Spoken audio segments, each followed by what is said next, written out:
Hi, this is Alfredo Lozano, and this is my presentation for the final for the class ELEC10 Winter 2025.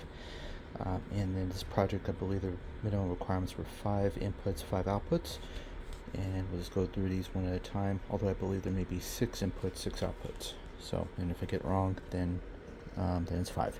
Alright, so we're going to go through a couple of these one at a time here. One, we have just a simple switch. And something I did really cleverly is that this PLA plastic I could drill into, and I placed a little cathode LED in there and got some code to follow through with a while loop and simply just go and cycle through here for about maybe I think it's like 32 seconds or something like that. And it's supposed to mimic that of like a multimedia area, so got the couch here and everything. So we have that going on. And number 2, this is our, if we get in here real closely, that's why I'm using my cell phone, is we have a little fan in there. Now, you're kind of wondering, is it on? And go in there, and yes, it is. So, this is being controlled not by just AC, sorry, 5 volt. What am I thinking? 5 volt. This is being controlled by a cleverly placed little thermistor right in there, and just set it at a range and just told the microcontroller, like, hey, if that value is over a certain range, kick that on and kick it off. So it's working very well, actually. I think I set it last time I checked it about 520, I believe, and it's kind of hard to wait to get it to cool down. It's a little bit warm in the room right now, so I don't know when it's going to actually kick off. That's thermodynamics or temperature, I guess. Trying to control that. Good luck.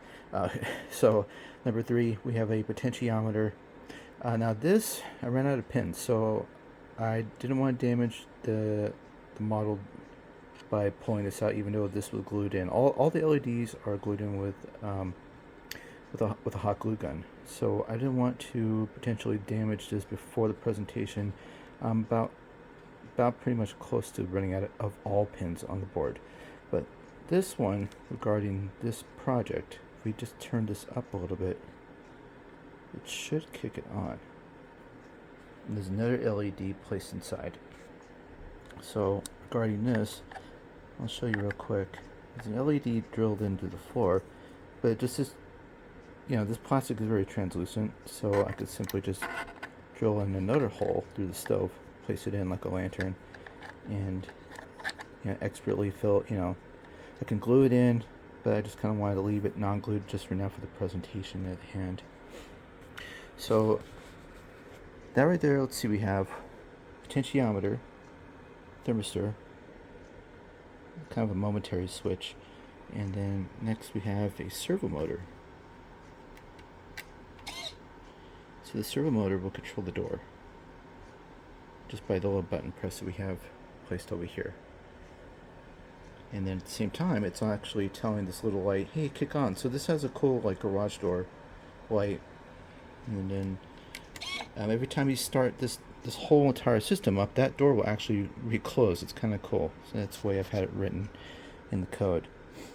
So we have the garage door, thermistor, potentiometer, and a momentary switch. So one of the other cool things is that we have kind of like a rangefinder thing.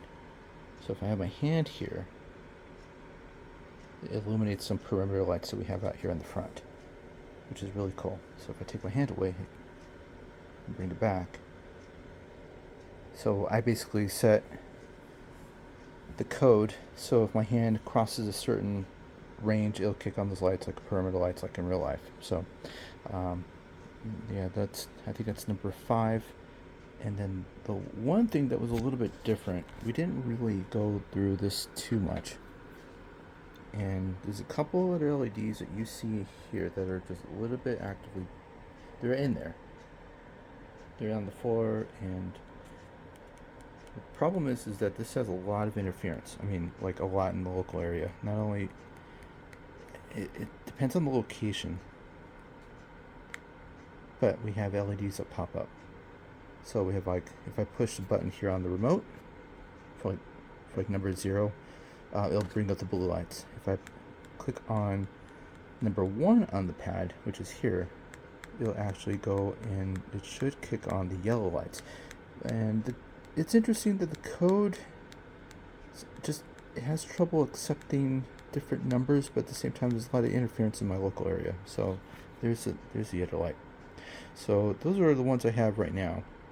I think in the future I do have a couple other parts that I plan to test out with like an LDR, like with this little lamp post here. So I'm gonna put like a little light with a, I think called a shroud, or there's a little like lantern cap here that I printed out.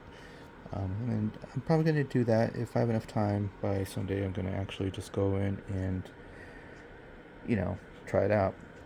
So this is everything functioning, and of course I can turn it off. It'll eventually kick off again within a certain time, and then the same thing with the lights. Everything was pretty much a little bit of a challenge, just because, like, how am I going to do this? And so, from the 3D printing to the actual, like, hey, like, how am I going to put the lights in there? And a little bit of almost like surgery, trying to put in an LED right in there. It's just cleverly placed, like a little night light, but at the same time, this plastic is so translucent, it's just like, wow, like, this is nuts.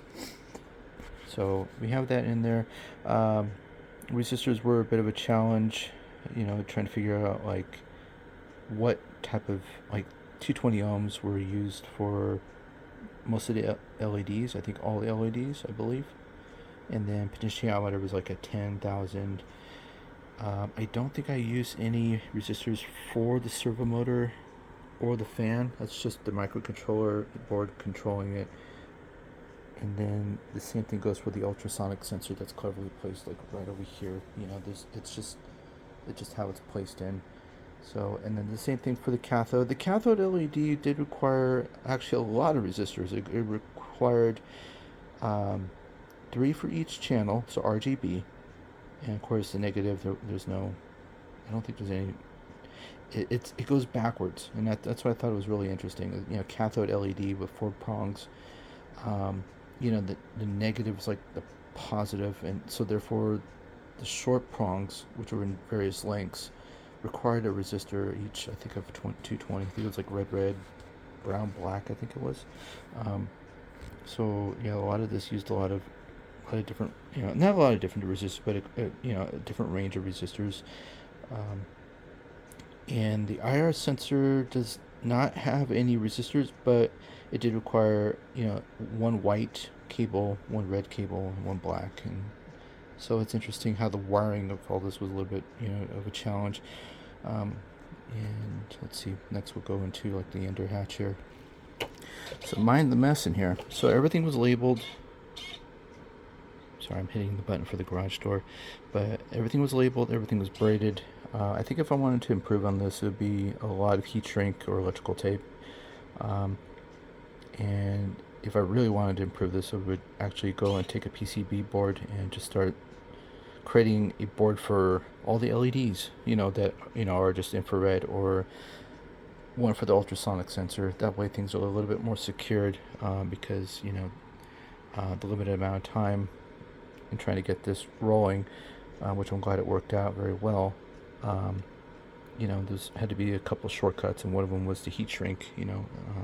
A heating soldering gun was used in the process, which helped out a lot, and some tinning of wires. So there was some play with that.